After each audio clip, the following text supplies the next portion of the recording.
ఒకరోజు జ్ఞాని తాతయ్య తన మనవడితో పెద్ద వేప చెట్టు కింద కూర్చొని ఉన్నాడు.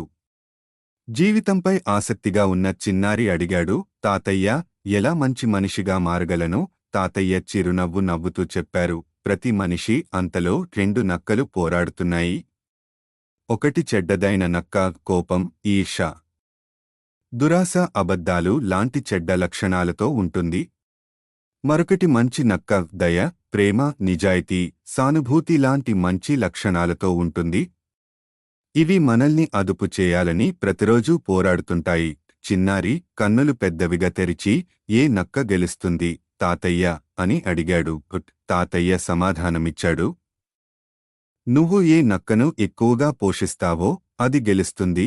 ఆయన కొనసాగించారు, నువ్వు చెడ్డ నక్కను చెడ్డ ఆలోచనలు, చెడు పనులతో పోషిస్తే అది బలంగా పెరుగుతుంది. కాని మంచి నక్కను దయ, నిజాయితీ, ఇతరులను సాయం చేయడం వంటి మంచి పనులతో పోషిస్తే అది మరింత బలంగా మారుతుంది. ఎప్పుడూ మంచి నక్కను పోషించుకోవాలని ఎంచుకో. అప్పుడు నీ జీవితం ఆనందం, అర్థవంతంగా ఉంటుంది. చిన్నారి తాతయ్య మాటల నుంచి పాఠం గ్రహించి తల ఊపాడు.